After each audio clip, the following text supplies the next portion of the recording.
So, as you are doing your work and you're thinking about sort of bringing it to this week's topic again and sort of infrastructure that would be helpful to move more people or to make fundraising less burdensome on good organizations so they don't have to go to the fragmented market, what kind of things do you hope, like what kind of infrastructure things do you think hold the most promise? I want to just say a couple of things, and I'll address that as well. But I mean, the first thing is that absolutely one of the things we're really careful of is, you know, when you're looking at these plans, there's the growth capital investment that's supposed to help these guys scale, but you've got to count on the critical operating mix of revenue that comes from local foundations, private individuals, government, and it's important. I mean, it's important not to.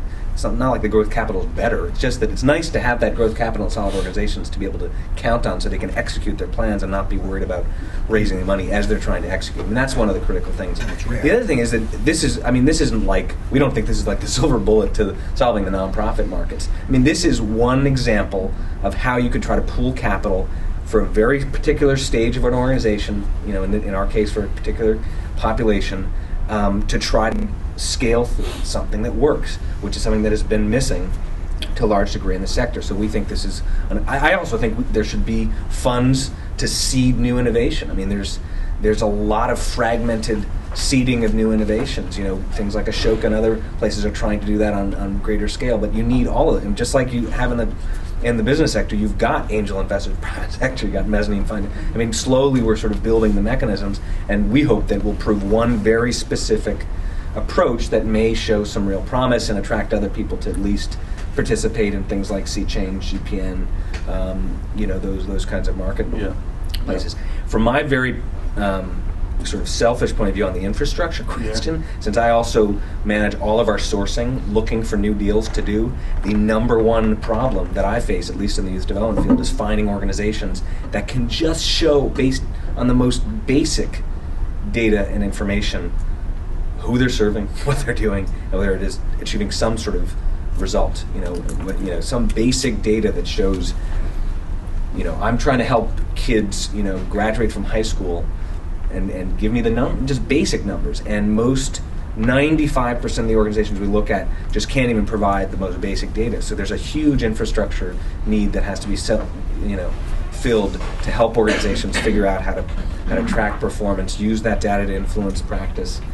So I was at this GEO conference, you were at that, and my plea to the group of foundations who are looking at earlier stage organizations as feeders, and you and I have talked about that with the Blue Ridge grantees, is help them build that capacity early on so that they can, over time, if they really do have aspirations to grow and become established national organizations, they'll build that into the DNA of the organization. It's so much harder to do it with a 25-year-old organization, you know, out of the 60s, you know, with that, where there's not that culture of performance-based management.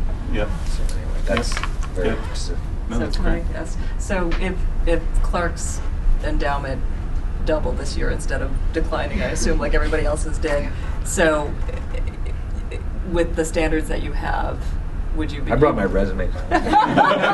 Anybody in this room is looking for... No, would you... Again, I think it's building on this point around the reality of how few groups currently exist in the youth development field that can go to a national scale. Yeah. You know, there's a bunch of amazing, wonderful, you know, incredible groups locally who kind of started out to do their local thing and, you know, are not like some of the ones that have started that kind of had a franchise model to begin with. And so I think a lot of the scaling has naturally happened with the franchising type groups, and, you know, which is great, but to kind of take an existing amazing model program somewhere and do the whole ramping thing, it's a challenge. I'll tell you the other, other big challenge for us about the scale question is that we're really trying to get dollars to groups that are serving the most vulnerable kids, the kids who've been involved in the justice system, who are in foster care, who are teen mothers, and those are much harder to scale. They're much more expensive. It's very hard to sort of think about the long-term scalable sort of economic model. It does rely on government, which is so hard to predict flows. So, you know, a lot of the more successful scale models are organizations that are great models, much lighter interventions, sort of much lighter touch, mentoring and other things that are great, but it does limit also getting resources to the kind of most disenfranchised populations.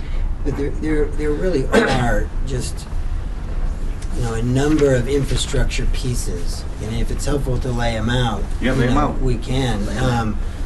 In this whole discussion first about outcomes, I think you're talking about results, right? Yeah. Social impact results. Well, as Lisa said, it's incredibly complicated, and yet at the same time, right, on one level, it's not that complicated. If you're a tutoring organization, it's not about how many hours of tutoring, it's about did the kids learn to read. So GPN zeroes in on what are the end sort of results. One infrastructure piece, which would be great, is if you had a number of foundations that were just funded the research to see if organizations work. It doesn't have to be a $2 million randomized control study, right? But organizations don't have the money to even do that, right? To find out if they really are. So that'd be an interesting infrastructure piece. So we want to fund that, right? Clearly we need some standards. It doesn't have to be universal set standards, but you need standards for investors to know what to look at. Again, assuming you're looking for impact, right? Again, if you want your name on a building, if you just want to, have a good time, that's fine. Right, it's your money, it's your philanthropist, you can do what you want with it, but if you are that group that's looking for impact, that wants to improve people's lives, and you're serious about it, and that's, there's a value judgment involved in that, so it's everybody can make their own judgments, then there are a set of investor criteria that we can come together around. It doesn't have to be down to the minutia, but you say, what are you looking for generally in an organization? So you have due diligence reports. And you've got, what does it mean to be ready to grow? Public-private ventures has been doing some of this work for a very long time, and they have a set of standards. What do you need to look at to see if organizations are ready to grow? And so even though nothing's perfect, you begin to come together around minimum standards. So that's an infrastructure piece. GPN has its own set of standards that we didn't develop in a vacuum. We went to the Clarks and the PPVs of the world and others and developed a set of minimum standards that we look at. And we ask investors, we said to them, look at these when you're investing. So that's on the, how do you find these organizations? You also need entities that help get them ready.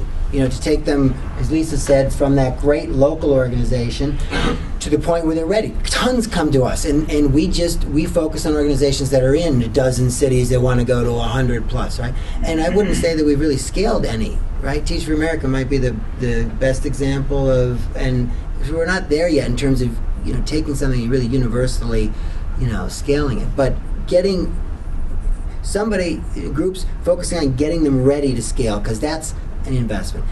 Then you have this whole capital flow piece. What's the infrastructure for capital flow? Study the capital markets in the private sector.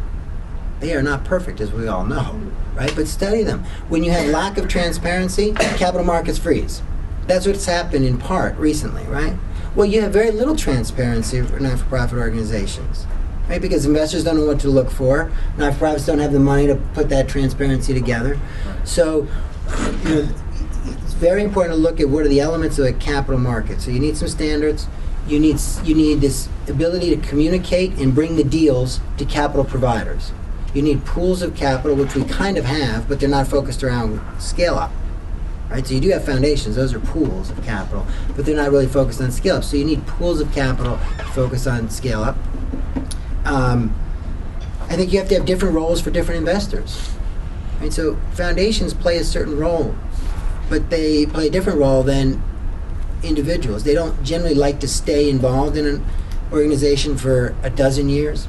Again, Clark might be different, but so they might lead these rounds. So in the private sector, different investors play different roles. So they might lead the rounds, and a family that comes in might be an enduring investor in the non-for-profit. But you have to define these roles. So that's, you have to, create roles that work for the different capital providers. So these are all infrastructure pieces that I don't know I don't think those exist yet to enable the money to flow easily.